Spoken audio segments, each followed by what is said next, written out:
Welcome to Boss Cowboy Sports with your voice matter, man. And this is a video that I'm not too excited to do, but I have to do because I'm seeing some stuff, some writing on the wall. Obviously, y'all know that I'm one of the best investigators in this space, and I'm also somebody that's very focused on trying to get solutions to help us win a championship. And I'm talking about the Dallas Cowboys. And I'm seeing something that's bothering me that to me is in the way of us really having the best chance of winning it all. So I was looking at some of the things that's kind of hiccups this season. And so I had to go back and review some of my notes. So I went back and I looked and I was listening to a video that I did June 1st.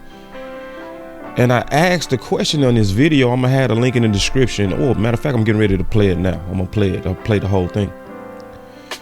And it said, politics hurting the Dallas Cowboys. And it is. I'm gonna just be honest. It is. Okay. Are we doing good? Yes. Is Dak in the MVP conversation? Absolutely. Is CeeDee Lamb on an all-time high right now? Are we seeing some good things from our defense? Absolutely. Are we improving? Yes, we are. But the goal is not to just improve and be better and have hope. The goal is to win it all. So if you're trying to win it all, you got to be greedy for every potential gain that could get you over the hump. We actually should have learned that after the loss to Philly, because it was so many close moments. It was so many. It was a lot of close moments. And on top of that, we was getting bad calls from the refs. So that tells me we gonna have to use every inch of how we can improve to get over refs, to get over maybe playing on the road, everything. So we got to look and compare cultures. And that's what I'm going to do. I'm going to compare cultures. And so that's what this particular video is about. The Dallas Cowboys culture of politics versus San Fran's culture of real competition. And it's real. I give us a culture score of a 60 versus when you going against San Fran, you going against a culture score of 100. And I'm explaining. And matter of fact, this video that I'm gonna play that I did on June 1st, it goes deep into the history. So I don't even have to redo it. I'm gonna just replay it. But I'm giving you this intro commentary to get you prepared for the mission that we on. Now, also hear me out. That video that I did was before we played San Fran. So now we have the privilege of looking at both of us and comparing us in hindsight. So, and I also want to say, which is important, a culture score of a 60 to a culture score of 100 does not mean that they have more talent. They just have a better culture, a fairer culture. And when I play this video, it's undeniable because it goes through the history of both organizations and their culture difference. Because, and I'm gonna be honest with you, San Fran has a solid culture. They are very, very serious about playing the best man versus we get caught up. Sometimes we get caught up with our philosophies, like if you pick them, you gotta play them. That's what Will McClay said, and obviously he got that from Stephen Jones. That's a creed of the organization. That's a philosophy, and they overreach. Another hiccup is sometimes we get too soft when it's time to move on. I'm gonna show that. And then another trap that we fall for with our culture issues, we fall too often for the trap of money, where I call it reverse cheat, where because we paid you, we force playing you. And I'm going to tell you the result. The result of that is when you then play a team like San Fran, you will be going against their guys where their culture is 100, and everybody that you're going against versus a San Fran know they earn their job, and all 11 of those guys are the best that that team could ever have. So you going against 110% of San Fran. But then when it's the Dallas Cowboys, what'll happen because of that 60 culture, you will have dog at your left guard with Zach Martin. You will have a dog at quarterback. You will have a dog at center. Will McClay has done a great job of building his team. But then a puppy would get snuck in there over budgets. So don't listen to me. Let's listen to Jerry, because I have it right here and we gonna talk about it. So I want y'all to really listen to this. It's very obvious. So y'all give me 1 second. So y'all listen. When you understand how deeply rooted a player his life can be in his competition and his game and all. Hold on, let me rewind it a little bit. I went too. Here we go. I need to go back just a little bit. Here we go. One of those guys on the Cowboys, soft spot guy, Jerry. That my life. He said, "This is a tough deal," and said, "I screwed that one up. I shouldn't have got that close to it." Did you ever have that soft spot guy, Jerry, that you knew you shouldn't love this much and it's altering your judgment? Did you ever have one of those guys on the Cowboys? Yes, and more than once by a long shot. So first of all, he already admitting it. Yep. And he said more than once by long. So he telling you they done made this mistake for years. Listen. Absolutely. It's hard when you understand. It's hard. You see his emotions coming out. It's hard for me to make those decisions. Now he finna break down why. How deeply rooted a player his life can be in his competition and his game and all the nuances, and then you add on top of that the professional aspect of it, the financial aspect of it. The professional and the financial.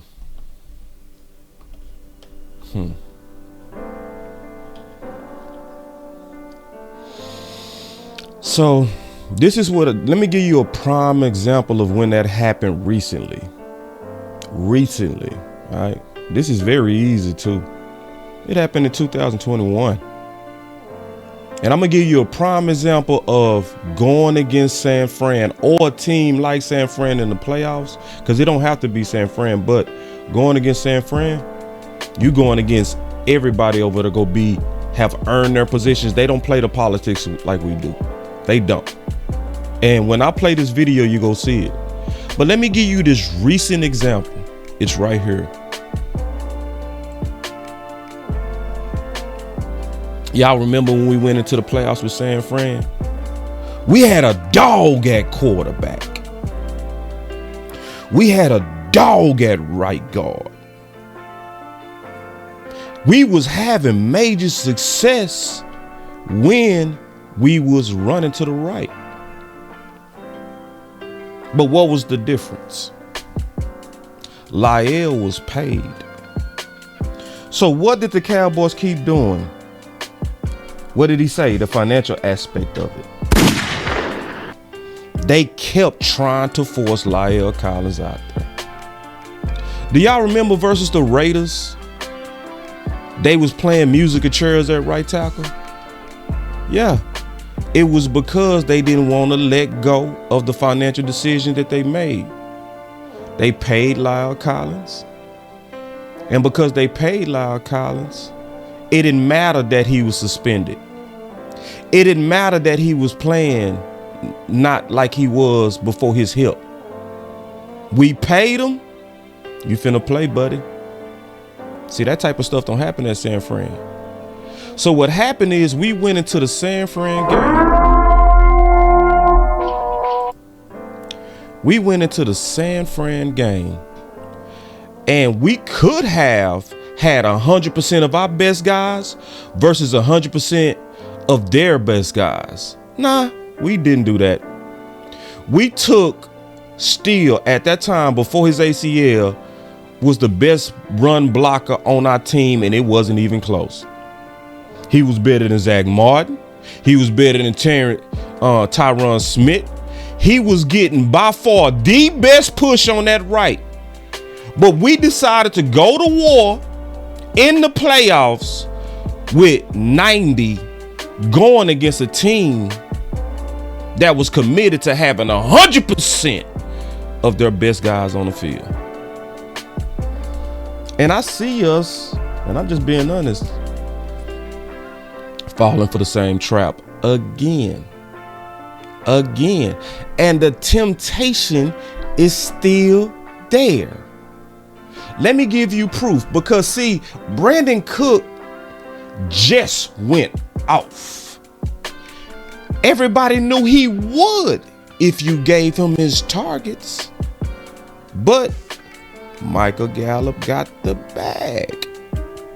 So we likely looking at the pressures of the mistake we made before, where because we paid you, we still are going to be looking for reasons to try to play you, because Steele was obviously better. Now, it took a lot of people a whole year to catch up, because the following year everybody knew Steele was better, but that Steele was better in 2021 too. He was clearly better than Lyle. And that's what showed me people don't really watch film like they say they do. Just a lot of people just be talking. They get the loose lipping, but you never really did the work. But see, let me show you why we got to be concerned about this year. I want y'all to listen to Jerry, who was on Sean and RJ, and listen real close. Listen. Jerry, my favorite thing from the game was Brandon Cook's involvement. We had all been calling for it, and bam, he comes out with a great first half and obviously the final box score line. What was the difference in Cook's involvement Sunday? I think the fact that he got the ball, you say, would want a trite answer, no, because he has been involved in the passing game, and he has been effective in the passing game, and he has been. The ball hadn't come his way as much as we all would like to see before Sunday, but he has been involved, and that's now. Then you're seeing what happens when they might have not ignored him, but just put him out there on one-on-one, and you see the benefit of making the play. I think I don't want to get off him because you don't want to get off him. Yeah, I don't think you should, because obviously that was the question. But you couldn't help yourself to do this next part. Listen. He deserves all of our time, frankly. I agree with what you're saying. It's one of the most exciting things about the game. But Gallup, to me, really... Wait! What? Huh? What? Wait. Brandon Cooks went for 175. What we doing? Yeah. Remember, he told you it's hard. It's hard. The financial aspect of it, the professional aspect of it, it make them hard to let go. It make them hard to, let me be honest, it makes it hard for them to truly have a true culture of real competition. He cannot help himself. Is an encouraging thing to see him get the ball in those contested situations. That's his deal, and that's it involves some of Dak's best passing things. He does the very best relative to his deep throws. So, yeah. So this is why we got to keep eye on this, man. And I'm gonna be all the way honest. Did I want to talk about this? No. This year, I just really wanted to do analysis on how to beat the opponent. But right now, I got to do analysis of how to beat our front office. The way that you beat our front office is we got to band together when we see them falling for the temptation of the our guys philosophy, where if you pick them, you got to play them type of philosophy. Because we drafted you, we go do everything possible to try to keep giving you reps. Or if we paid you, we're going to be reverse cheap. And we go keep throwing you out there, even if it's obvious that you're being beat out. Yeah. And when we fall for that trap, what happens is Will McClay is so cold that he builds great teams, and Jerry and Steven, they build good teams too. You got to involve them in team building. But when you play these subtle politics, you have 90% versus 110%. And that's the trap. And because I love this team, I'm going to talk about it. And I'm talking about it so that we can get behind it. We can spread the word. We can say, I see you and I'm not cool with it. So I want y'all to listen to this video because I'm going to go all the way through the history of San Fran versus Dallas Cowboys. I've already done it. This video, I don't have to add nothing to it. It's almost like a perfect tweet. When you get a perfect tweet, don't add to it. Just post it and add maybe a little bit of your commentary on it. That's what you're getting right now. You're getting a little bit of the commentary from something that's already perfect. So y'all sit back and listen. We go all the way line by line, and we go show you by history, not recent history, a long history of a philosophy difference and a culture difference. And if we can put pressure on front office, that's what changes them. John Machota came out and said, yeah, I expect that we're going to likely see 7 to 8 targets from Brandon Cooks because of the public pressure. And sure enough, 175 yards and 10 targets. So y'all listen, be right back. We gonna break it down. Yep. It's your boy, Boss Cowboy Sports, bringing you another one. Let's go. Run it up.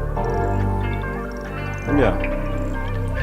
So, as promised, I'm continuing my breakdown of the interview of the year. So, and that interview obviously came from Landlord, Henny, and West. And today we talking about politics. Politics. Yep, we talking about it. Because see, on this channel, we look under every rock. We look at everything, any and everything that could be in the way of us winning a championship. And you not gonna hear though a lot of people discuss in detail the politics of the Dallas Cowboys. But I also would say nobody is serious about trying to win a championship unless they are looking at everything, anything that's in the way, whether it's culture, whether it's X's and O's, whether it's players, whether it's coaches. We should be looking at every and anything that's in the way of us running it up. Run it up. So y'all sit back. Your boy Boss, he got you. We gonna go through it. Be right back.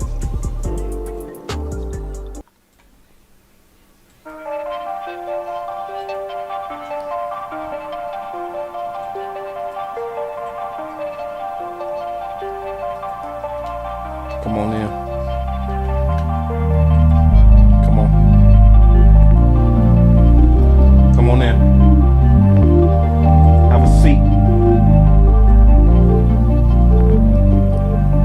Welcome to BossCowboySports, where your voice matter. Yeah, man. So we're gonna talk about politics today. And before we do, shout out to the community. Real talk. Because Monday we have a special surprise. We're gonna be having a back and forth with Brian Broaddus. So the church has been working. One of you good shooters sent over the video that I did. One of you good old shooters, and he responded where he want to talk about it. Beautiful. And so we go talk about it, where he put his thoughts out there about, Dak and his DNA. And a lot of people did go hard on him, they did. And that's, he probably annoyed, but we're going to build a platform to where Brian Broaddus is going to be able to address and go in depth with what he's saying. So we're excited about that. That happened because of y'all. I told y'all voice matter. We talked about shares and sharing content. Y'all think people don't be paying attention. Yes, they are. And that's proof.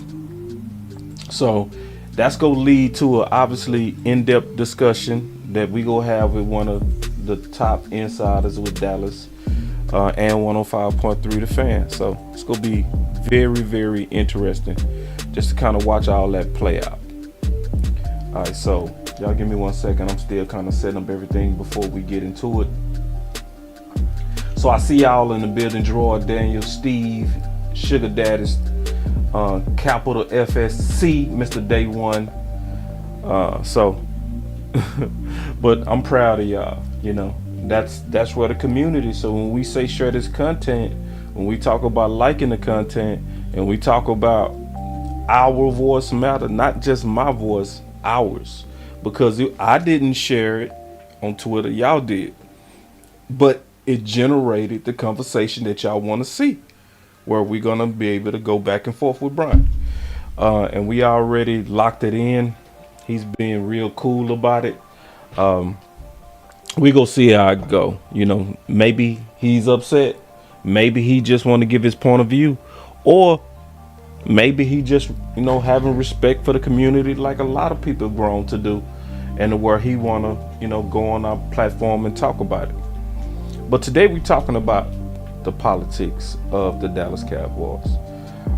Because like I said before, we always focus on this channel on solutions. We focus on,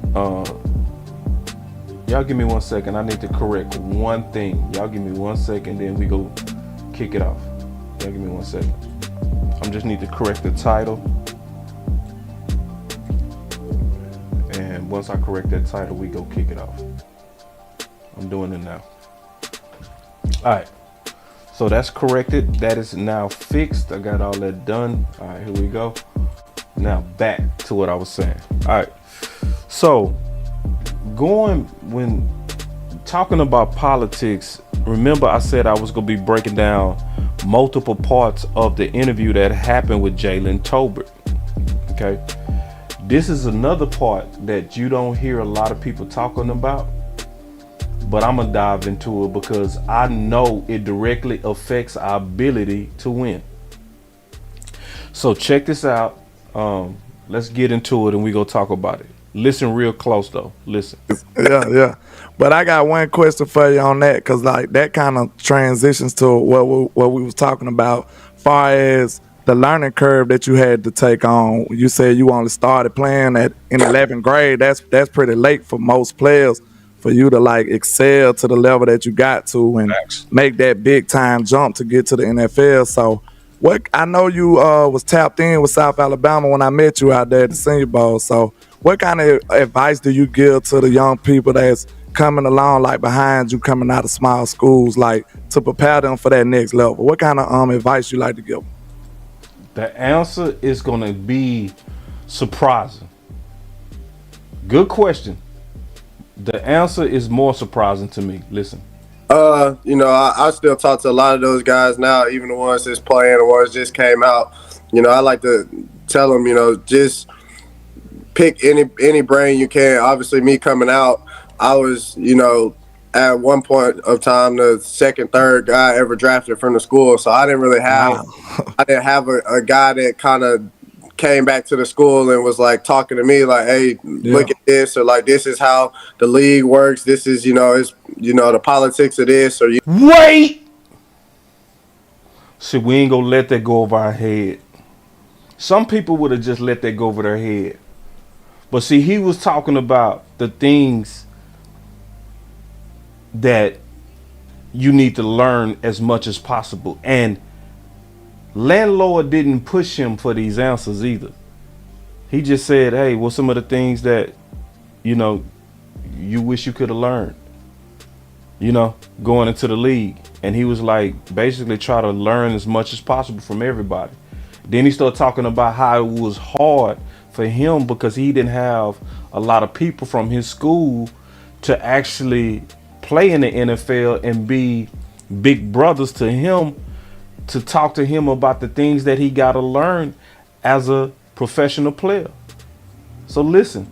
I didn't have a guy that kind of came back to the school and was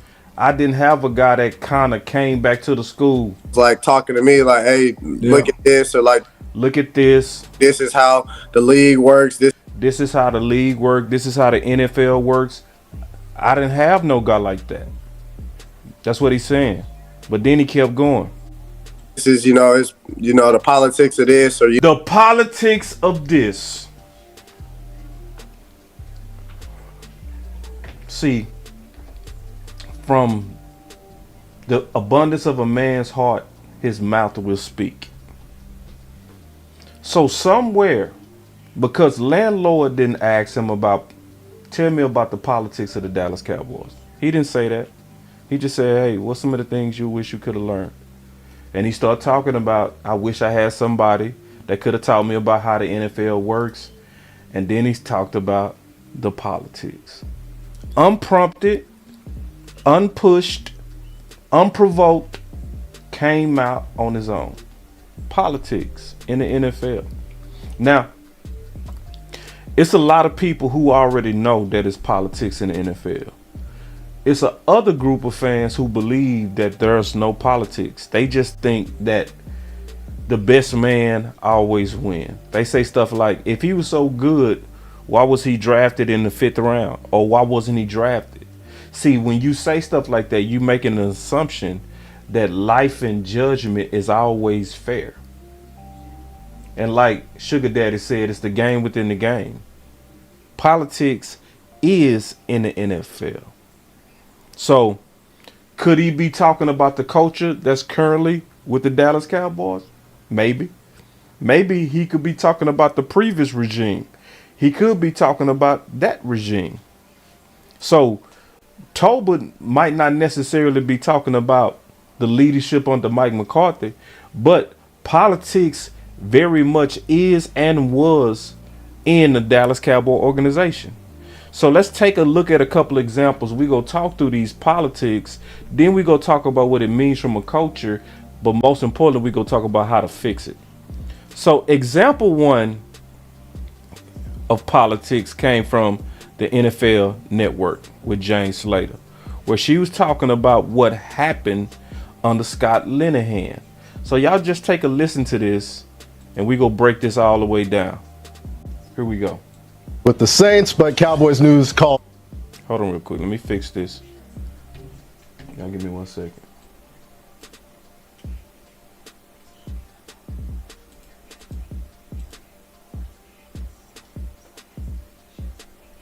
Yeah, everything should work good now. Here we go. Y'all forgive me. Good bit today. What's the reaction in that locker room after Scott Linehan and the team have parted ways? Well, it's been a curious turn of events, Patrick, that's for sure. This started on Monday when head coach Jason Garrett went on 105 through the Fan and said he didn't expect any significant changes to his coaching staff. Then in a 2 o'clock presser. So y'all remember that? Y'all remember where everybody was calling for somebody to be fired? And Jason Garrett stood up and said, I don't see any changes happening with the coaching staff. Basically, he was trying to protect Scott Linehan. He sort of walked that back a bit and said they haven't exactly sat down and had those decisions. I was then hearing rumblings internally within that building that maybe Scott Linehan's job wasn't so safe. And, you know, I think some of that has to do with perhaps owner Jerry Jones and Stephen Jones reaching out to some of these players, getting the same sort of pulse from them that I had when I reached out on Monday, which was getting the same type of pulse from the players that I had. What was that pulse, Jane? This was a guy this locker room wasn't sold on. It started last year. We saw guys like Des Bryant and Bryce Butler, Ryan Switzer, all voice their frustrations. Cole Beasley talking about that they just didn't think they were getting enough creativity out of Scott Linehan. We were also hearing things. That's fair. That don't have nothing to do with politics, but that has to do with football. So she was saying, I was hearing this. I'm thinking Jerry and Steven started hearing this, that we needed more creativity out the offense. But she goes further. Like, if you weren't a Linehan guy, you weren't playing Linehan. We were also hearing things like if. See, now she went into the politics. The politics, listen. Didn't think they were getting enough creativity out of Scott Linehan. We were also hearing things like if you weren't a Linehan guy, you weren't playing. This year, some of that. If you wasn't a Linehan guy, you wasn't playing. See, a lot of us was talking about it then. I know I was. I was talking about that it was real weird for them to acquire Bryce Butler, but he only got 2 snaps in his debut game. And he had good chemistry with Dak. I was like, why did y'all just acquire him, but he not playing at all? And anybody that kind of spoke up against Linehan, you saw less reps. You did. I remember I broke that down. Me and West Coast was doing shows at the time, and I was looking at the snap counts. And the highest snap count that Amari Cooper had was when he was in the game, 90% of the snaps versus Philly. And that was that famous game where he won it with a fade touchdown at the end. He got 90% of reps. But he also came out and he spoke about how he was mad at the play calling. I don't know if y'all remember that. And he was telling Dak, man, they sit on our routes. Y'all remember that? He was telling Dak, they sit on our routes, man. We need to change. And what did Dak say? Do what they say, bro. That's what Dak told him. He left the huddle. He was angry. Right? Then he said Dak basically came to himself, considered what he said, and said, you know what? Let's change the play. And they checked it to a fade route, a 9 route, where he runs straight. And Dak threw a touchdown. They changed the play on the line of scrimmage, gave him a fade route, won the game with it. But Amari came out and talked about his frustration with play calling. Immediately, Amari, his snaps went from 90% right back down to 60% and 70%. As a number one. Don't make no sense. It looked petty. But we didn't have no proof of petty until Jane started talking. When Jane started talking, the proof of the petty came out. That if you weren't a Scott Linehan guy, you played less. Yeah. And she said Steven and Jerry did their research to find that. So don't come in here apologizing, acting like politics is not on your Dallas Cowboys. Yes, it is on your Dallas Cowboys. Somewhere politics has snuck its funky scent into our organization. And until we get real serious about talking about this, discussing this, getting loud about this, it's not going to change. But we have to look at this. It's more than just talent. Winning is more than just talent. Scott Linehan. We were also hearing things like if you weren't a Linehan guy, you weren't playing. This year, some of that seemed to continue to carry over. And I think at the end of the day, once they went back to the players and asked, is this something that makes sense for our organization? The answer was no. And so now you have the news today that Scott Linehan is in fact out and reaching out to some of the players. I've got to tell you, there is a bit of a sense of relief and optimism that they're going to bring in someone that helps capitalize some of the strengths of some of these players, strengths that a lot of them have told me have not exactly been utilized. Politics example 1. So we heard Toba talk about that, the politics, right? So maybe he was talking about this era. My boy say, good. Okay. Very, very good question. My boy Gerard Daniels. Very, very, very, very good question. Let's break this all the way down. Because he asked him, he said, break this down. He said, break down politics. Give me a second. Y'all give me 1 second. Let me break this down. Okay, so politics in layman's terms is basically somebody that's being rewarded something that they don't deserve, where somebody basically deserves it more than this person that's receiving the favor. So generally politics is when people are awarded promotions or opportunities that other people should get. And that happens in organizations that's political. That's what we're saying when we say politics in an organization, where you're seeing some form of what some people might call favoritism, good old boyism. In our case, I don't think it's more so favoritism.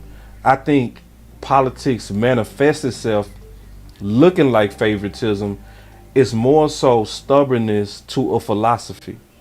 To me, that's what's happening with the Dallas Cowboys. That's why it appears to be favoritism when it's more so stubbornness to a philosophy. So, for instance, still going back to Gerard Daniels' question, and me and him played football together at the University of Houston. So Will McClay said this year after the draft, he said if we pick them, we got to play them. See, I hate that philosophy. I wish it was if we pick them, they're going to compete.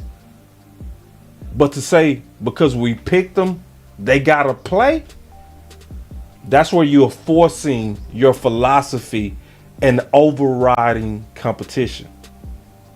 Because it's supposed to be about competition. It's supposed to be, we drafted you with a plan, but we also got some free agents as well.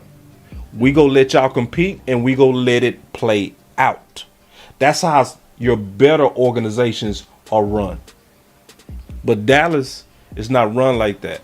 If they pick you, they're going to do everything possible for you to play. Not just for you to compete, for you to play. It's what I call putting your thumb on the scale, where you're trying to affect the outcome. So I'm gonna show you another example. That was example 1 of politics in the organization. We go look at some more examples. So let me show you another one. Okay. And see, I'm showing y'all history with this, where I'm not just pulling it up. I'm not just telling you what happened. I'm showing you. So this is me, Big Game James, and Law at training camp. And we was talking about something that we observed from training camp in Dallas. So check this out. All right, training camp, actually the first practice at Frisco. So many observations. So one of the main things that I saw that everybody should be interested in is we got the inside scoop of what's going on with Collins. So what was obviously going on today that you're not going to hear a lot of people talk about was Ball was the guy that was switching from the left side to the right side. Exactly. They was not doing that with Collins. And honestly, Big, I don't get it. Maybe you can help me get it. No, I can't help you. game? No, because it's foolery. It is. So that's obviously my first observation of how many, but I'm gonna start with that because to me, it's a lack of planning, and then it's a lack of obvious film because the film clearly says that Collins has been playing better right tackle than Ball has been playing left tackle. But what they showed today is that they're treating Ball like the swing, and they're treating Collins as if he's the backup right tackle. Y'all already know how this. Yeah. Historically, that's exactly what was happening. And remember, we showed the film between them two again this year. And we put it to a vote again this year. We showed all the pass pros, all the run blocking between, at that time, Avion Collins and Bob. And we put it up to a vote. We put them side by side. We showed not some, not a low light, not a highlight. We showed every play. And then after we said, okay, which one was better? It was literally 100% of everybody that voted. It was over 50 votes from watching the film. 100% said Collins played better. But yet, we was in Dallas, me, Law, and Big, and we observed that the person that they was allowing to be cross-trained and prepared to play both tackles was only Bob. And some people, they try to ignore that. They treat that like that's no big deal. Collins Smallins. See, but them same people was pissed when Ball had to play versus the Texans and he got beat. And that pressure is what got Dak hit on his arm.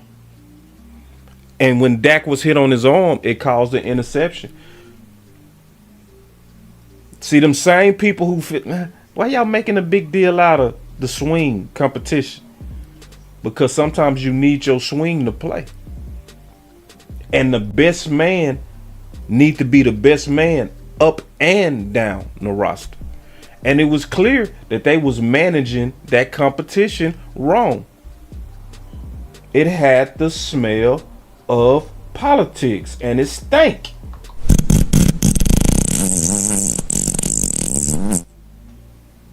Yeah.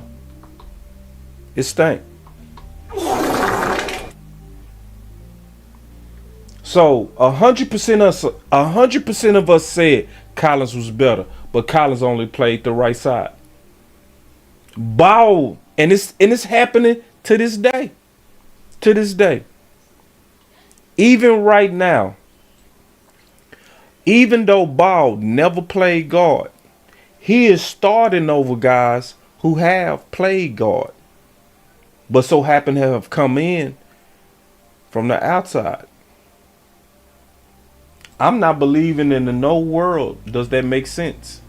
In no world should Ball be getting the first up when it's his first time playing the position. Chuma actually played the position guard. And if this was about a fair competition, even in OTAs, you are expressing that the best man is important here when you started with Chuma. But when you come out there with Ball at right guard, what you're expressing is we in this organization favor the guys that we drafted. And you're communicating it even if you don't say it. You're communicating it and people see it. Like Tolbert. That's why Tolbert talked about the politics. Because see, you see it. Them boys be out there like they know who better. But they know when you reach to start your guy too. I didn't have a guy that kind of came back to the school and was like talking to me like, hey, look at this, or like, this is how the league works. This is, it's, the politics of this, or the politics of this. Oh, so let's see, let's not act like that they don't see it. No, they see it. They do see it. They do recognize that. Wait. Ball, first time playing guard and starting over Chum. Now, they might not say nothing, but they see it. And while Steven is trying to be true to his philosophy, it's coming across as politics. It's coming across as favoritism. It affects the morale of your team.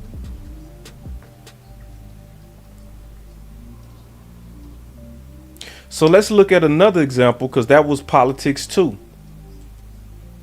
Collins versus Ball. Let's look at another example. Because see, you need to know that this culture is alive and well in your organization. It is. And this can hurt you from winning the Super Bowl. This can. In a lot of ways. This can hurt you from winning the Super Bowl. Just culture. Yeah. Here we go. Listen to this. This is another example. I'm still waiting on all of y'all. What about Dorrance Armstrong? We ain't hurt. Why is he giving the pass? That's why I love Law. Why is Dorrance Armstrong getting the pass and basketball play to Sam? You heard him? See, and we talking about what we saw in training camp. Law just keeping it real.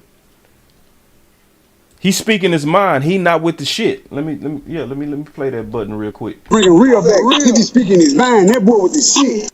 Just look, just speaking his mind. We just out there observing what was happening in training camp. Yeah, and then somebody say Cowboys giving Ball every opportunity because he's obviously running out of time. But is that the way to run an organization? Do you give him every opportunity because of time? Or do you give him every opportunity because he earned it?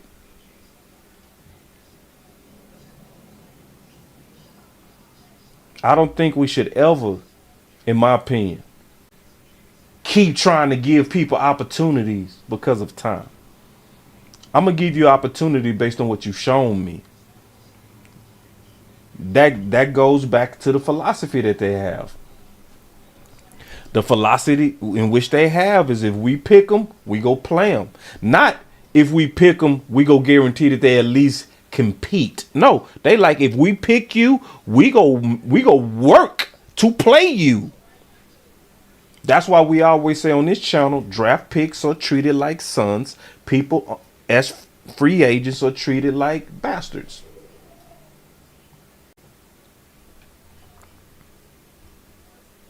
And so my boy, the official DC brand said, Ball hasn't played enough snaps, so we don't know what we have in Ball.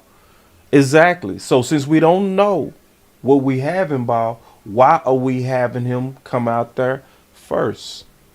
You know what you have in Chuma. You know what he is at guard.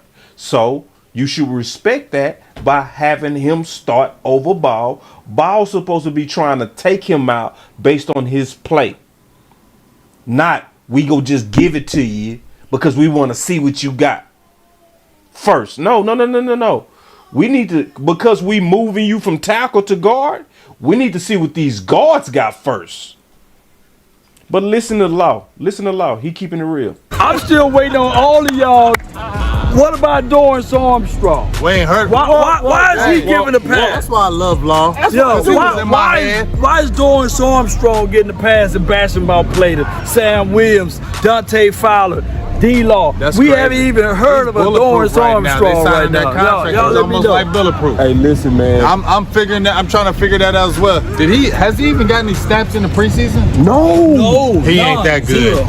I'm sorry. Don't way you think that Lord, do it with you, bro. Lord forgive me. You do. Dorrance Armstrong Jr. is not that good to be sitting out on preseason games. Facts. Do you understand that? Y'all tripping, Cowboys. He need to be playing every series.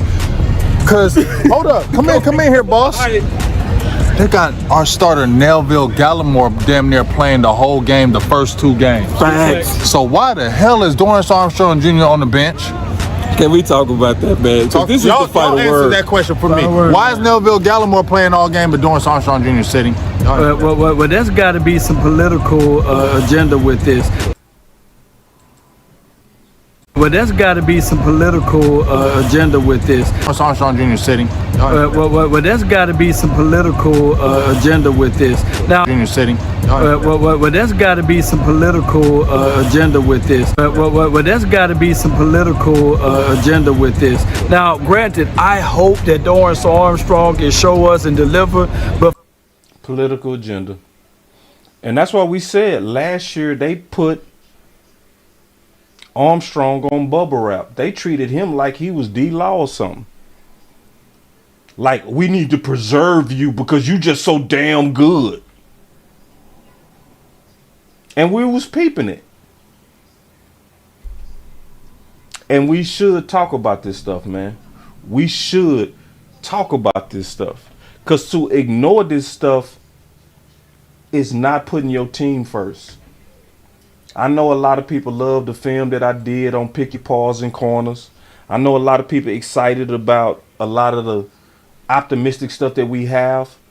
But I'm going to talk about the reasons that we should win, but I'm also going to talk about if we don't fix some of this, these are reasons we can lose. Politics. I'm serious. Dead ass serious. I'm serious. So that was 3. Let's look at another example. And then we go get into how to fix it and we go take some calls. Another example of clear politics to me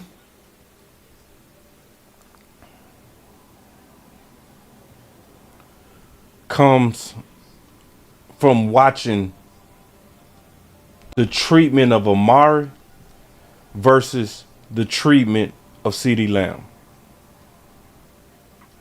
So, totally different. Let's listen to what they were saying with CeeDee Lamb. Just listen to Stephen Jones and CeeDee Lamb. And then in terms of receiver, is this more what you'd hope for or envision for on CeeDee Lamb? The media's been tough on him. Obviously, you mentioned him last week. Is this kind of what you would hope for? My boy Dallas Cowboys hard here to say the whole league is politics in some way. That is not true, and I'm going to prove that. I'm going to prove that. I'm going to prove that your better organizations work hard not to be political, and they have it as a team philosophy. I'm going to prove that. I'm going to prove it. I'm going to show it historically, and it's going to go all the way up to now. At least in week 2. Absolutely. I mean, he's just you know, you get him going early is important. Get him a few balls, get him in rhythm, and then I think we're going to continue to see, you know, that CeeDee Lamb can be a really solid number 1 receiver in this league, and certainly be a great one for that matter. But and then Noah had a big game yesterday. So when it came to CeeDee Lamb, the plan was give him a few balls, get him going early. Y'all heard that. Now let's look at what the plan was when it was back to the decision ahead on Amari. His usage, not just production, but in terms of how often he was targeted, even when he was on the field, it was down. Mm-hmm. What do you make of his relative lack of involvement, especially for someone, you know, who's got the contract of a number 1 wide receiver? I just think it's an offensive philosophy, and with, you know, when we had the skilled players that we had, you know, between Kellen and Dak, I think there was a progression of, you know, where you threw the ball, and depending on how the defense played you, it would point the ball to, you know, to certain places where, hey, if they're going to double over here and they're going to double over the top over here, then that's going to dictate that the ball goes here. So when it came to CeeDee Lamb, the son, the guy that was drafted, we got to get him going. We got to give him the ball early. We got to get him going. When it came to the bastard, the free agent, it was our system. That's why we didn't give him his targets. So one guy, you go make sure he get his targets. Like, Look at the difference between how CeeDee Lamb was treated versus how Amari was treated.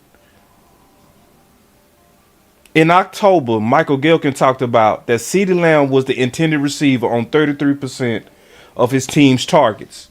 In his first 4 games, that is the highest target share of any NFL player in 2022.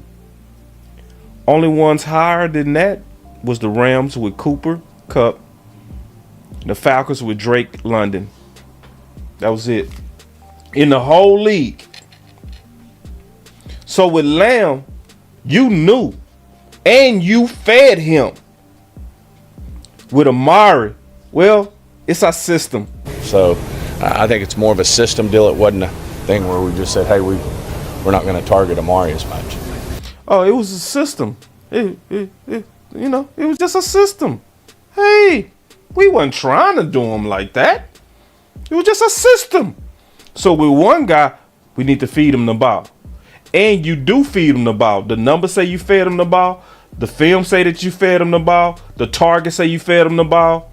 But with this other guy that you're trying to phase out, well, it's a system. It's a system. I already know. Some of y'all coming in here, y'all gonna say, boss, that's speculation. Boss, that's speculation. Okay. Well, you already know what I'm gonna do. I'm gonna show you some evidence that you cannot apologize about. Here we go. It is remarkable that you guys lost 3 or 4 really fine players and you still have one of the most talented rosters in the league. I don't know if that's ever been done, Steven. Well, I'd start with, we would have not had other guys here had we chosen different directions. I mean, I know for sure we wouldn't have had, we wouldn't be looking at, Fowler and Dorrance Armstrong, guys like that on our team. I'm okay with that. Give me Fowler and Armstrong over Randy Gregory. I agree with that, and I'm cool with that. You're probably not necessarily looking at having a number 1 and a tackle had you made a different decision. Okay, I'm cool with that. Talk your talk, Steven. I'm riding with you. And Tyler Smith, which we're certainly glad that we do.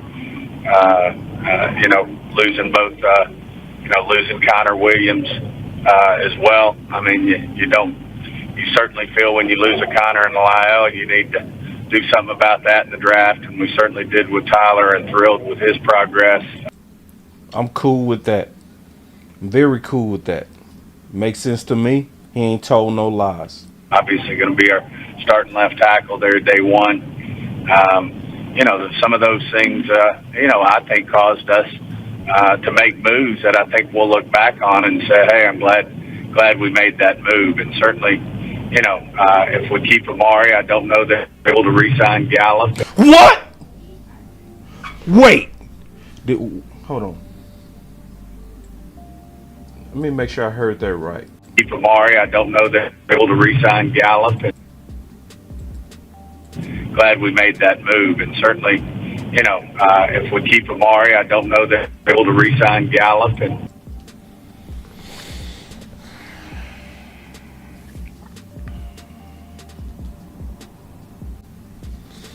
So we kept Amari. I don't know if we'll be able to re-sign Gallup. What is that saying? What is that clearly saying? For some of y'all that was, that's speculation, boss. They didn't,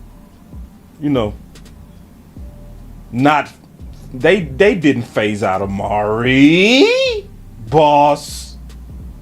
They didn't do that. What is that clearly saying? I'm gonna wait. I want to hear what y'all answers are. What is that clearly saying? It's clearly saying that they picked Michael Gallup over Amari Cooper. Worse, they picked a Michael Gallup that was coming off a bad leg and an ACL injury and was trending up in his injuries.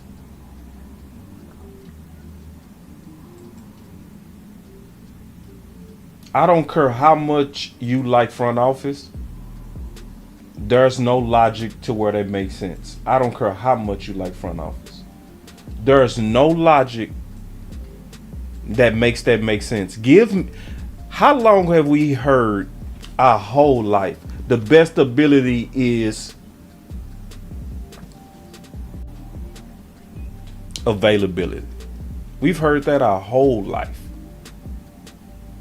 But the Dallas Cowboys basically said, we're going to go with the guy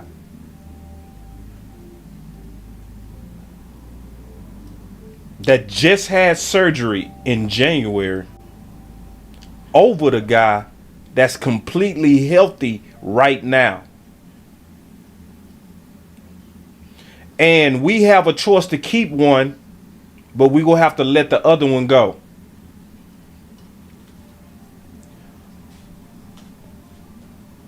Most of us that would have been trying to win would have said, oh, that's easy. It's messed up, but give me Amari over Michael Gallup. It's not personal. It's just one is healthy, one is not. Coach Marv said politics. If Parsons is our chess piece like he should, when he plays linebacker, I would hate to see the politics play a role where faster, better linebackers like Clark and Harper are the sideline play. LVE. Yeah, we better keep our eye on linebacker because politics is there too, Coach. It's there. So anybody with any basic common sense, when you talking about to win, if you saying which one of these guys give us our best chance to win, anybody with common sense would have said Amari 100,000 times. But what did y'all just hear Stephen Jones say? We couldn't have paid Michael Gallup if we kept Amari Cooper, which means it was a choice between them two. That was the choice. See, a lot of people like to think they was just trying to make room for CeeDee Lamb. No. They was making room for the son that they wanted to pay, which was Michael Gallup. And I'm going to be all the way honest with y'all. I'm not going to sugarcoat it. It was straight goofy. Goofy as hell. Goofy. Super goofy. It was so goofy that y'all picked a receiver coming off fresh surgery with a contending team and went super goofy mode because then you spent half the season trying to fix the problem you created. You got rid of Amari and he was treated like a bastard the whole time, even when he was with Dallas. That's why they allowed him to hit free agency. He had to turn down the Washington Commanders offer because they made a better offer than Dallas. After Amari clearly was one of the main reasons that saved the season. We said we're going to go with the guy we drafted, the son. You outsiders, you are bastards. And that's why I say it was goofy. It was super goofy. You literally got rid of a dude and said, we think Michael Gallup coming off ACL is going to be able to give us the same production. Goofy. Goofy. And it was. And that's why we got to keep our eyes on it. You know, we do. We just got to keep our eyes on it. because politics do live in this organization. It does. So I'm showing multiple examples. But see, now let's talk about how to fix it. Because see, on this channel, we're not going to talk about problems without talking about how to fix it. You have to have from the very top people that's willing to pay the cost of culture. There's a major cost of culture.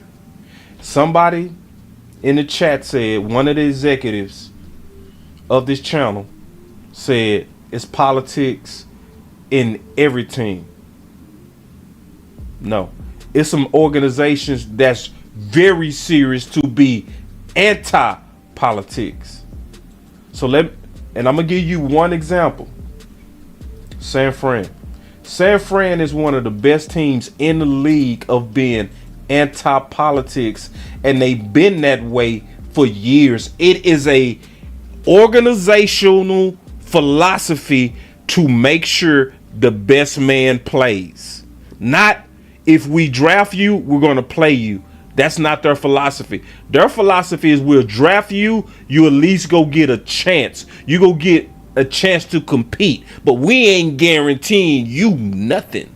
You got to show us. That's San Fran versus Dallas, and they've been that way for years.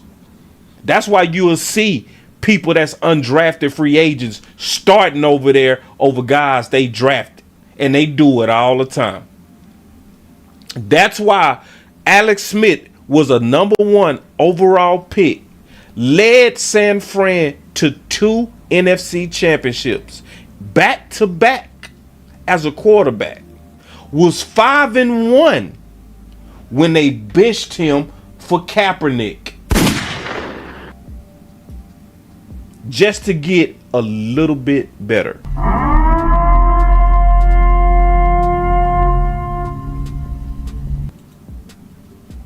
B. Bird said, name an 88 that wasn't a #1 in Dallas. Right.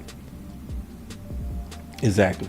The plan to get Amari out of here started when CD was drafted. Yep. They suppressed his targets intentionally. Yep. And I just showed that, B. Bird. I showed very clear that they know how to feed a #1.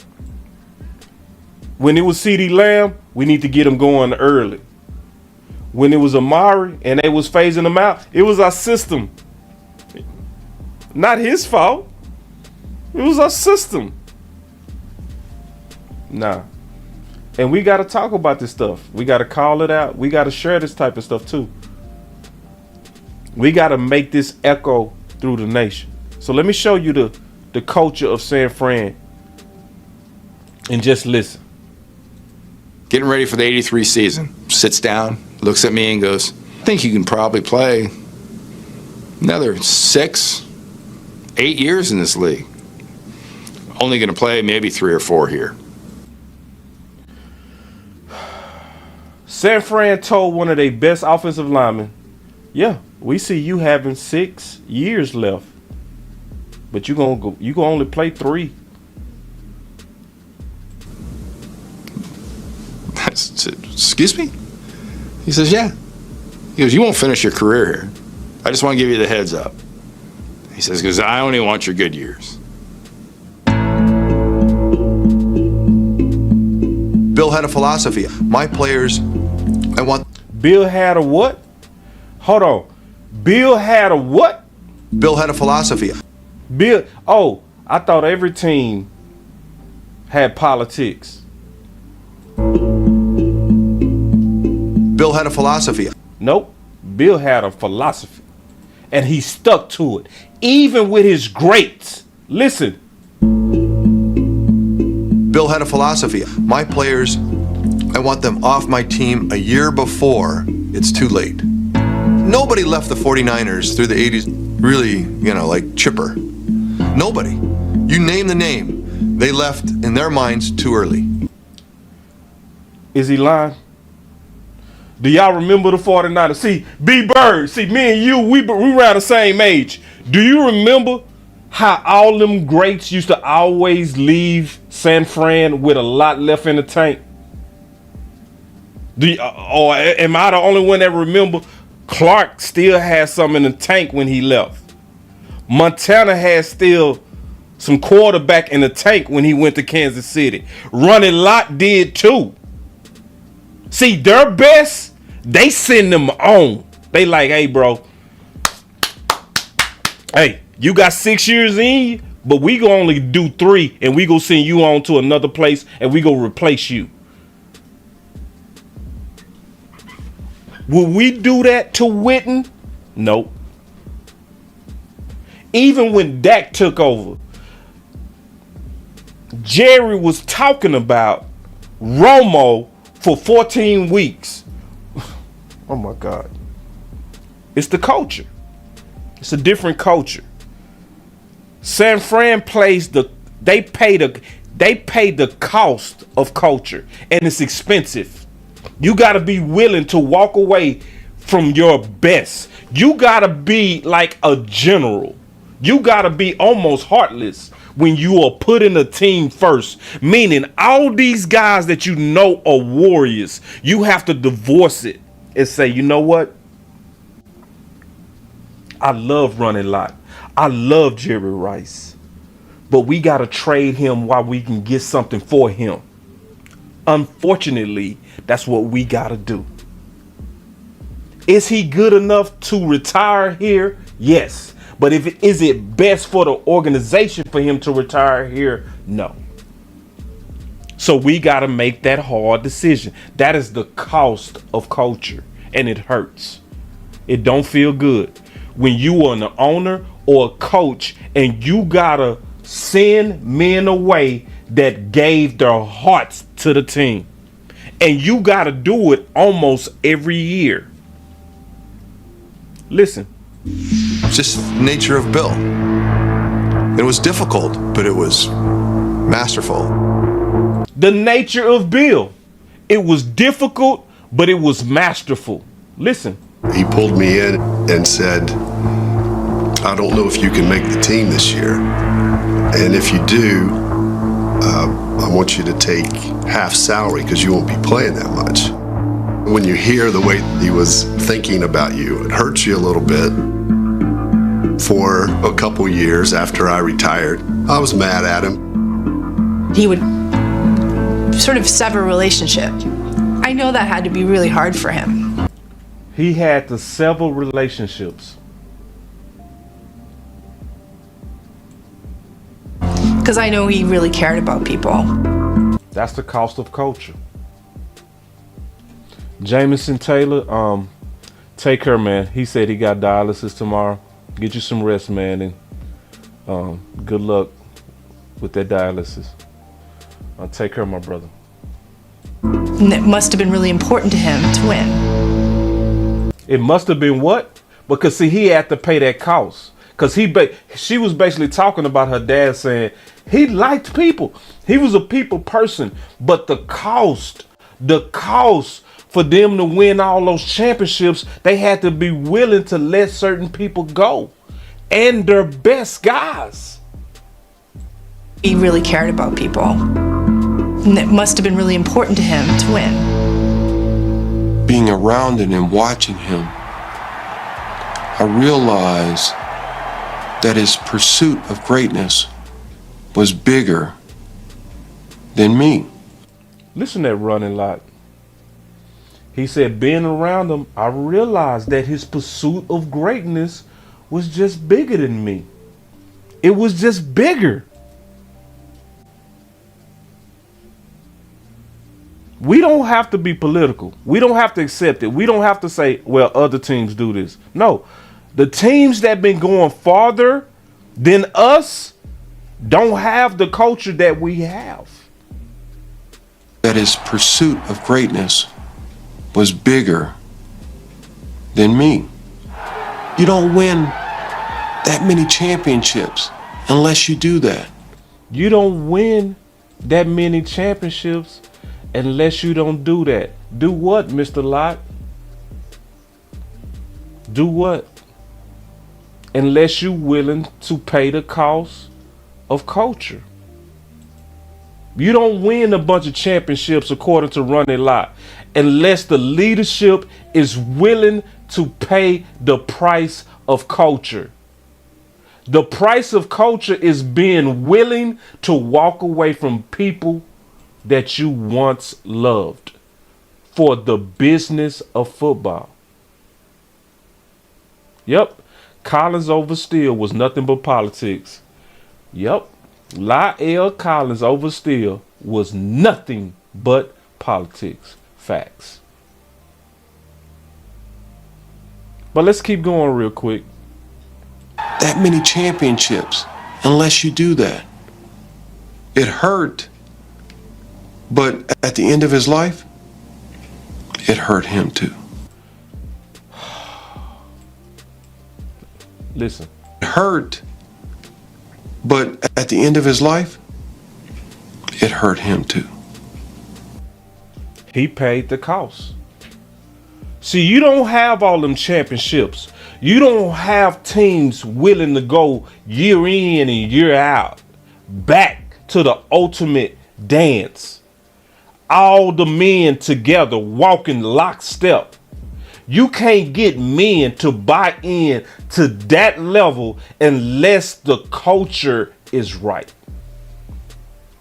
And leadership got to be willing to pay the cost. You got to be willing to say, as much as I love you, Jason Witten, it's time to let you go. 4 years, we all know Jason Witten was here 4 years past where he should have been. We all know Sean Lee was here way longer than he should have been. And see, I'm telling the truth. I ain't sugarcoating. The price has to be paid for greatness, and that price comes in many forms. Facts. Bishop Douglas. Facts. But see, I already know, because see, it's going to be every time some front office apologies. I don't care how much evidence I show.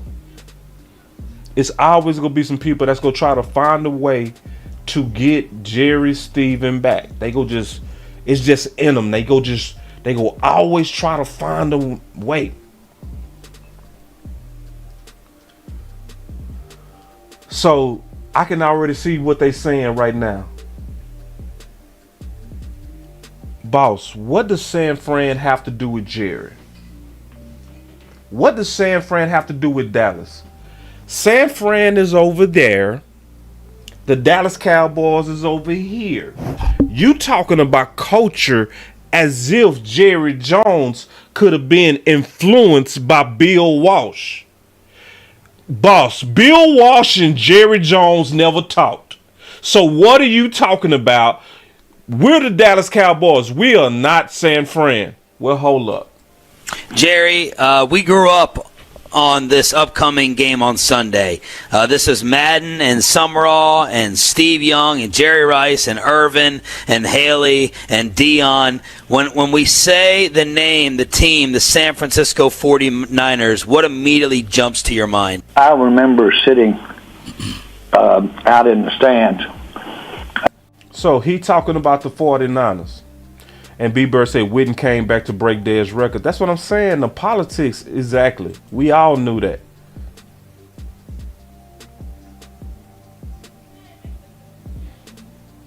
But man. But listen to Jerry talk about this. Listen. And at a 49er game in San Francisco. And when I could, I would take in an NFL game. And I was sitting as a fan in 1987. So Jerry sitting down as a fan. This ain't Jerry, the boss. This ain't Jerry, the owner. This is Jerry, like any one of us, in the stands. Might have been a latter part of 80. It might have been a latter part of 87 or 88.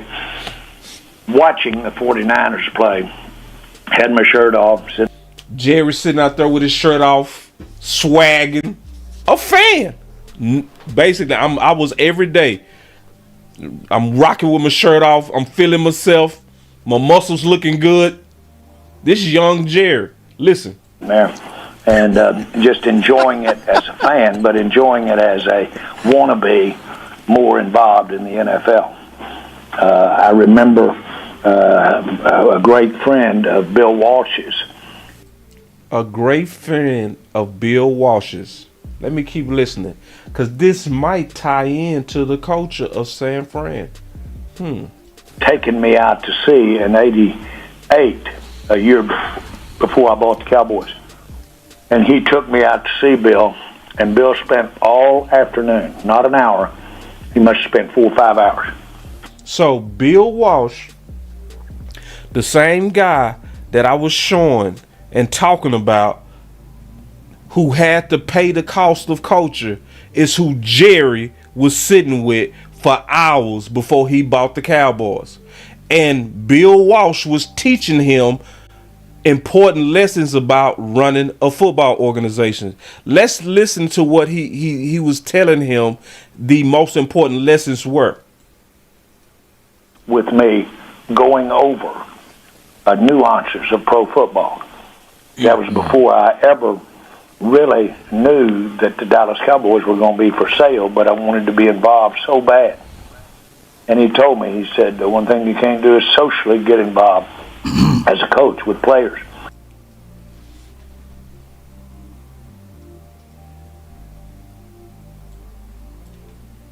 Get involved as a coach with players. What did Bill Walsh tell you? And he told me, he said, the one thing you can't do is socially get involved as a coach with players. I thought every team was political. Hold on real quick. Let's take a light break before I go deep into this. Because I thought every team was political. That's what I thought. That's what somebody said. Somebody said every team got politics. Well, why was one of the most important things that Jerry Jones was recalling was what Steve Walsh was teaching him. Not Steve, Bill Walsh. About running an NFL organization and saying, don't get too close to your players. Let's hit that like button real quick, y'all. And you're right, B-Bird. The Patriots ain't political either. That's a whole nother discussion. B-Bird. That's a whole nother discussion, what you just said. But let's hit that likes, man. Let's get them likes caught up. I know how it is. It's easy to get caught up into the content and then you forget to hit that like. Just take a second, hit that like, and then let's get back on it of what we was talking about. Because this is real stuff. This is real stuff. And I'm connecting all the dots and measuring all this Kool-Aid. You ain't got to measure nothing. It's a big thing for Boss Cowboy to actually say publicly that he drunk Kool-Aid. Listen, I do not drink Kool-Aid without first measuring. I do not drink Kool-Aid without first measuring. I've never changed. But let's go back and listen. Because you got some bad news for players from time to time. Listen. As a coach with players. Because you got some bad news. Dallas Cowboys were going to be for sale, but I wanted to be involved so bad. And he told me, he said, the one thing you can't do is socially get involved as a coach with players. Because you got some bad news for players from time to time. And he said, I've got a guy on this team that's a player. It's Bill Walsh. Yeah. So he said, this Bill Walsh. He making it clear. This was Bill Walsh telling me this. So the same guy that I was talking about who basically ran his team on a culture that it didn't matter who you were, the team came first. It didn't matter how good you was. The team came first. It didn't matter. This was Bill Walsh teaching Jerry how to have a Super Bowl culture. Listen. Got a guy on this team that's a player, and this was right at training camp, the end of training camp, going into the season. And he says his wife, my wife, we socialized a little bit. Terrible mistake. He said, my wife, his wife, we socialized a little bit. Terrible mistake. Wait.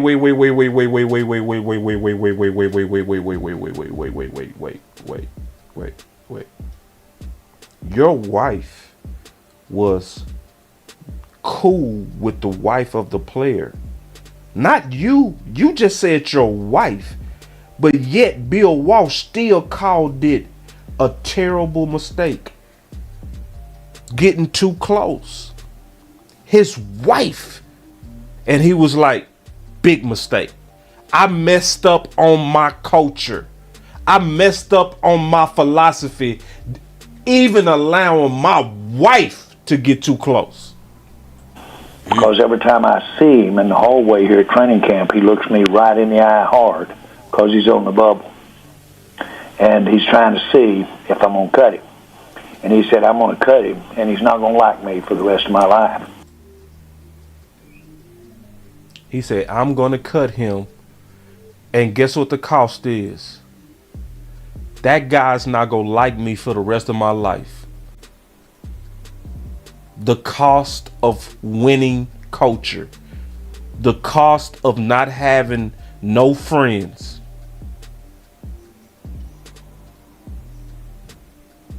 And he said, I'm going to lose a relationship for life for the short-term decision that I have to do for San Fran. And it wasn't even me. It was my wife. But he said, I'm going to cut that guy too. And I'm going to pay that cost. Because I don't put friends before San Fran. I don't put my wife, homegirl, before San Fran. I will look you dead in your eye and still cut you because I'm Bill Walsh and San Fran comes first, not my wife, friend. A little bit terrible mistake.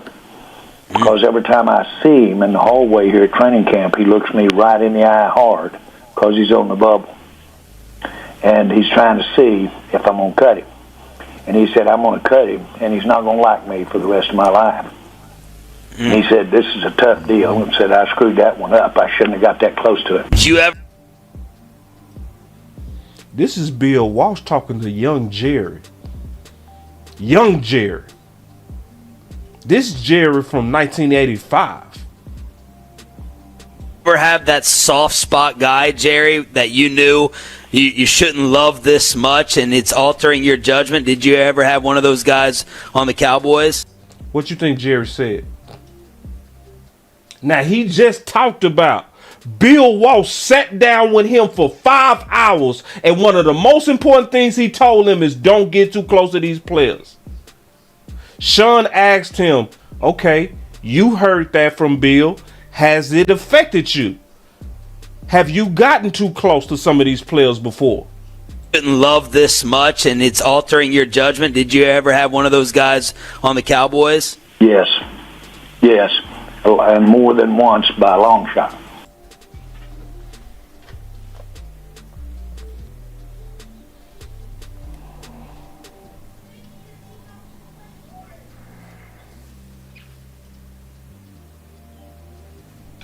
Then you wonder why.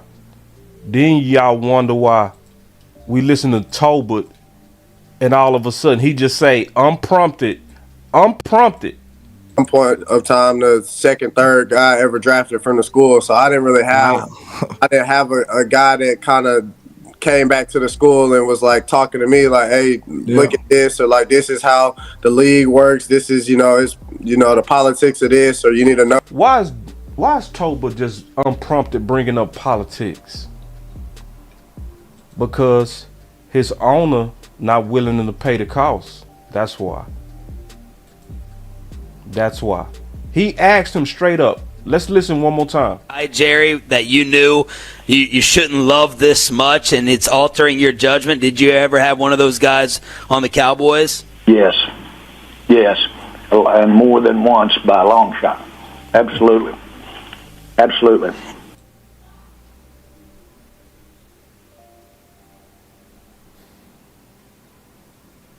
So Bill Walsh spent, you wasn't even an owner yet.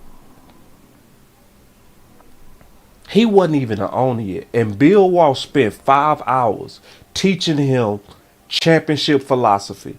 And the main thing that he said to him is don't get too close to your players. And Sean asked him, well, did you? Yes. Wait! He told you the secret sauce of having a championship culture. He told you don't do it. He gave you a real example. You see this tight end right here? His wife and my wife got too cool, and I gotta fire him. He gave you all kind of examples. He laid it out for you.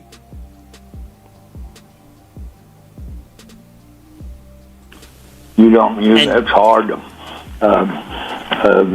when you understand how deeply rooted a player his life can be in his competition and his game, and all the nuances, and then you add on top of that the professional aspect of it, the financial aspect of it.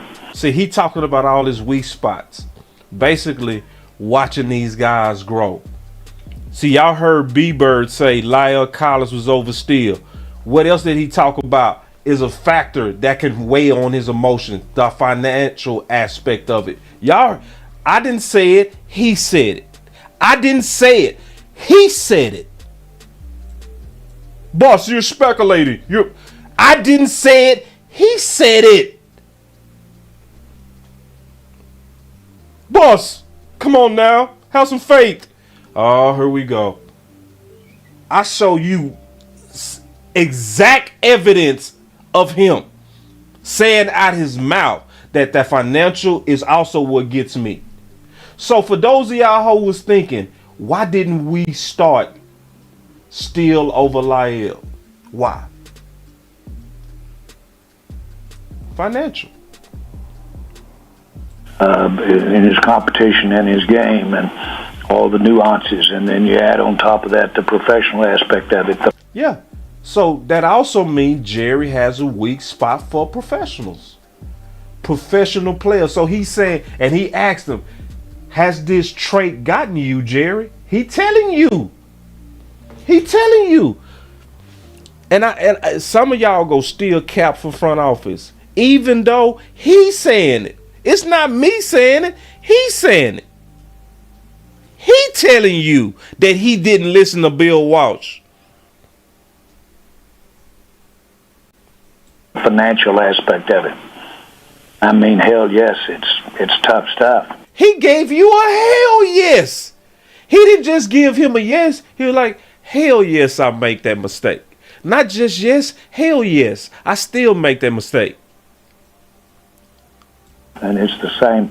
Not that anybody's got the world's smallest violin and singing the blues, or athletes. You shouldn't have that, and shouldn't have. They're tremendously fortunate, but they put it together. They put together some God gifts, but they put it with a lot of forbearance. They put it together with a lot of work, and they become professional football players, and that is something I admire. Yep. He telling you his weak spot. At least this is the one thing I respect. Jerry's being honest. He was like, basically he's saying it's a weak spot for me to watch me get these guys and watch them develop as somebody that we planted into the ground. It's hard for me to watch all that develop it into a professional athlete and then just walk away. He telling you. So the cost that Bill Walsh was paying, the cost that he was willing to pay, Jerry is not anymore. So when you come to the Cowboys, and not only your athletic development, when he see you, it does something to him when he see Dak for the first time in front of the cameras and he nails it. You know? The professionalism. It's not just to play with Jerry. Jerry is saying my weak spot is also when my guys are professionals. That does something to me. He telling you. But also know how lucky they've been. But nobody likes to have that come to an end. Nobody. Yeah. Nobody. When I see Witten, I don't like to see Witten come to an end. See, But Jerry is not willing to pay the cost that Bill Walsh was willing to pay. Bill Walsh said, I'm going to lose that guy over there for life. Jerry ain't doing that. But maybe we can get Jerry to do it. This is why you got to share this type of content, though. You know what I mean? Because, see, you got to let Jerry know that you're aware of what's going on. If you don't, Jerry's going to continue to do what he does. He's going to do the same thing. He's not going to change. But if we are active, if we using our voices, if we are actually bold, Jerry does listen. He does.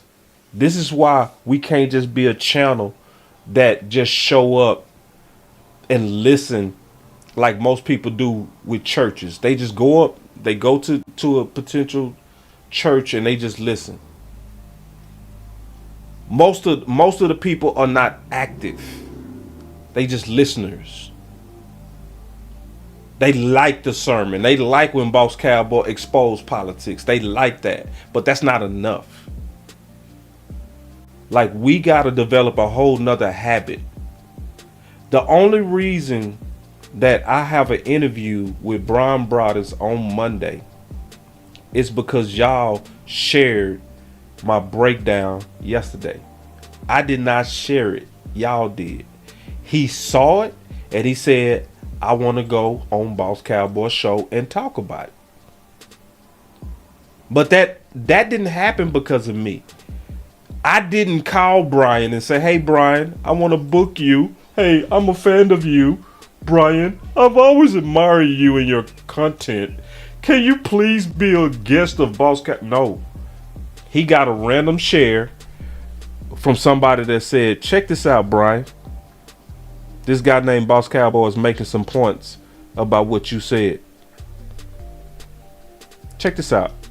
He checked it out, listened to it, heard me and Jay Tucker say, I want to do a show with both of y'all. And on the cool, Big Santana, I think it was you. On the cool, because you did tag him. It was you. I saw when you tagged him, Big Santana. He responded from what you did, big dog. For real. It wasn't me. It was what you did. And Big Santana said, before I even did the video, I said, I'm going to do a video where I'm going to respond to it because there's some things I want to kind of show about Dak's DNA. Big Santana said, oh, because I remember Big Santana was in the chat. He said, oh, yeah, I can't wait till you do that. And he said, and when you do, I'm going to tag him. That's what Big Santana said. I did the video. I didn't even know if he was going to do it or not. Big Santana took the video, shared it, tagged him. Hey, Brian, check this out. Brian got it and said, I want to talk about that.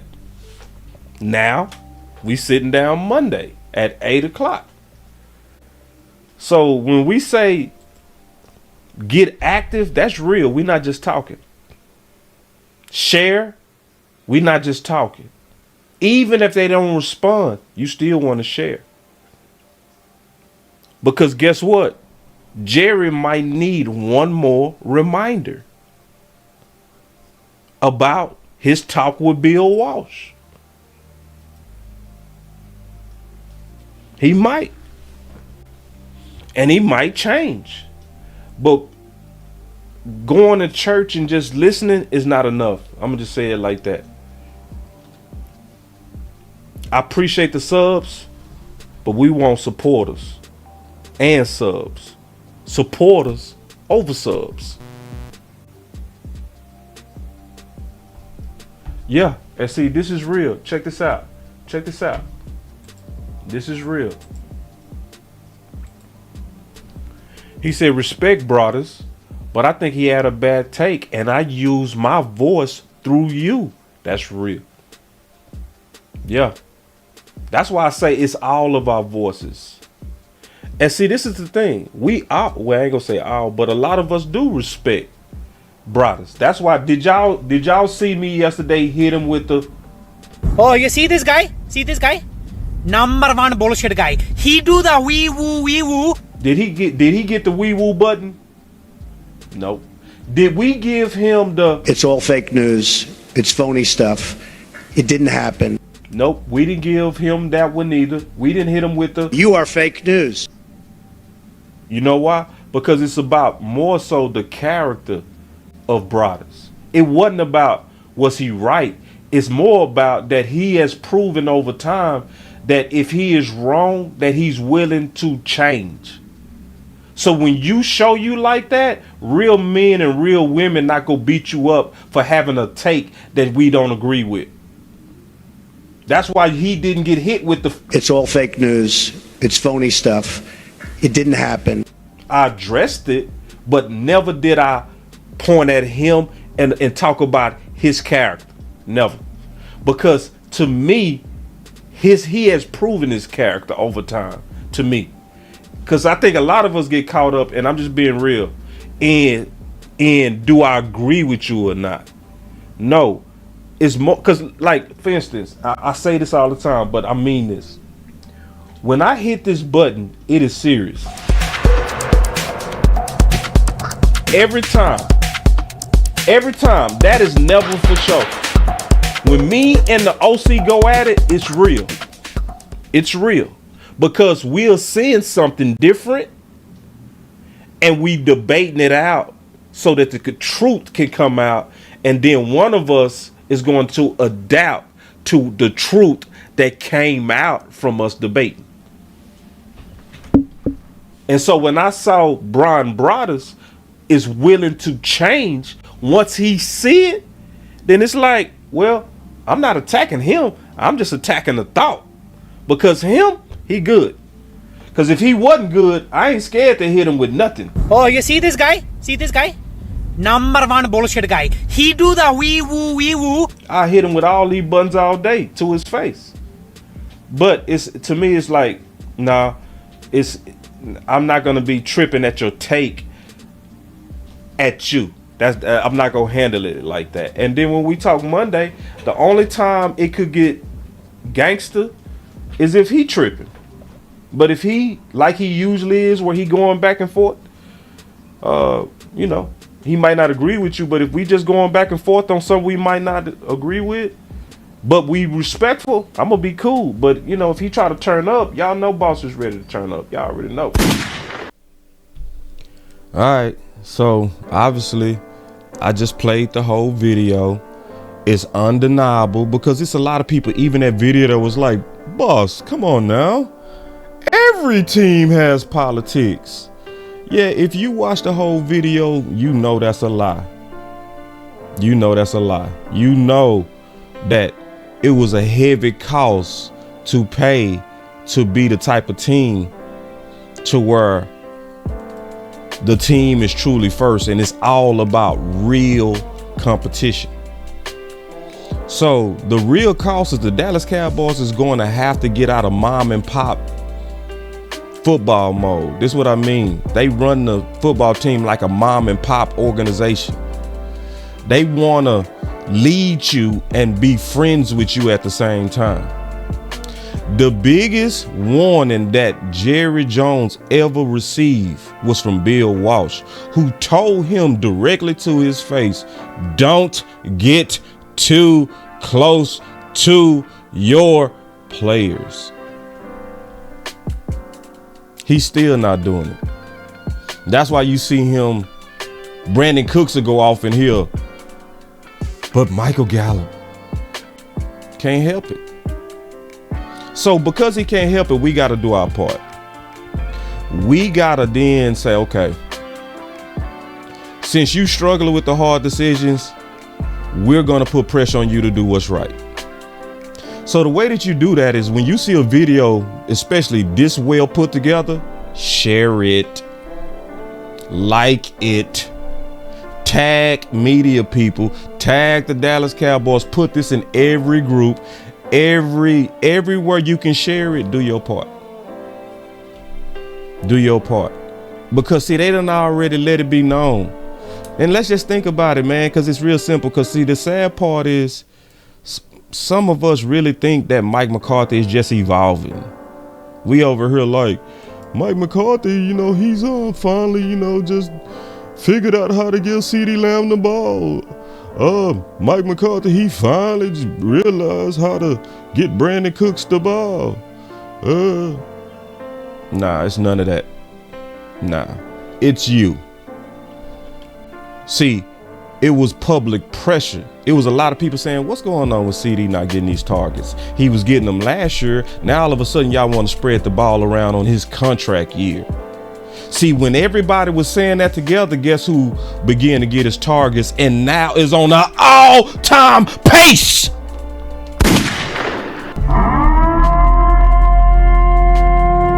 So you better be careful not to give too much of the credit to people who don't deserve it.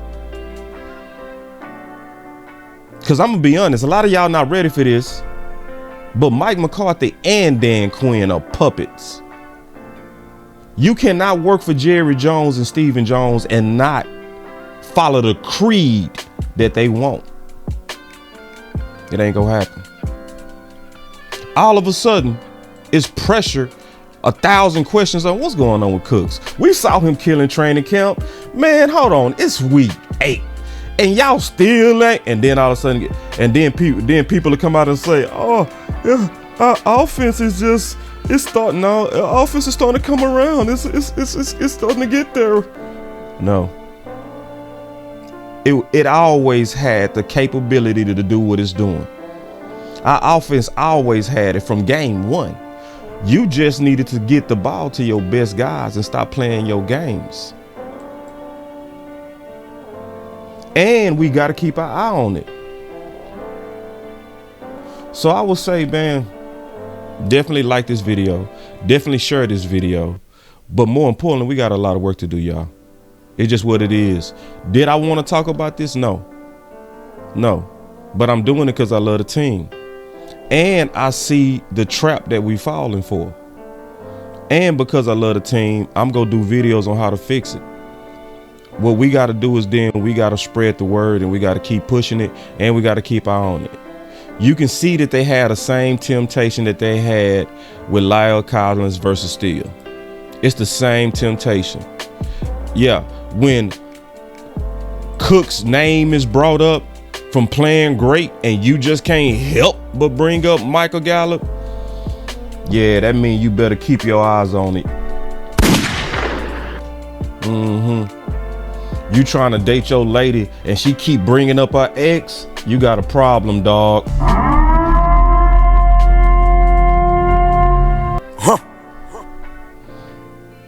And so guess what though?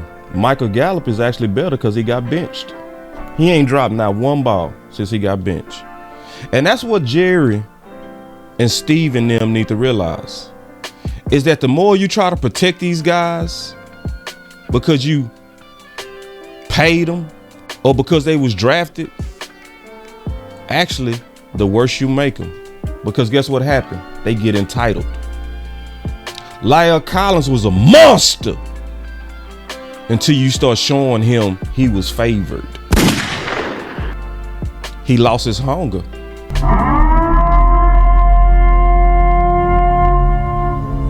We don't want to make that mistake, especially as we trying to get into the playoffs, and especially when we play real playoff teams with real culture. Because this culture score of 60, can you beat a culture score of 100? Yeah, you can. You can still win. And we got that much talent. You can win, but you making it hard on yourself to win. Keep in mind, likely when you get in them playoffs, you still gonna be playing against them refs and their opponents. So why play yourself? You playing yourself when you not having the best guys out there and committed to doing it. So you playing the refs, you playing the opponent, and you playing yourself? Might as well call that a guaranteed L. Well, we gonna need luck. We gonna need Purdy to get hurt. We gonna need they left tackle to go down. We gonna need McCaffrey to get, yeah, we need that. Yeah. But It's Boss Cowboy Sports, where your voice matter. Let's get it. Boss Cowboy Sports, where your voice matters. Love, moving too bossy, we don't tread softly, but not flossy, the streets done taught me, moving too bossy, we don't tread softly, but not flossy, the streets done taught me, I'm just tryna get my nigga paid. We came from Section 8, and I knew I was at since the 2nd grade. Man, I swear my time is coming, cause I'm never late. Came from broken homes and broken dreams to getting paid. Love, dollar bill, listen close, this is not a drill. Cause hungry trying to get a meal. I've been in light, who gon' pay a bill? I've been in action, been in traction, surplus with niggas lacking, shining light but still be blacking, red lights will stop the action, grand to go, even when it's slow. Higher heights to balance out the lows. Can't ride the wave cause you ain't got a boat.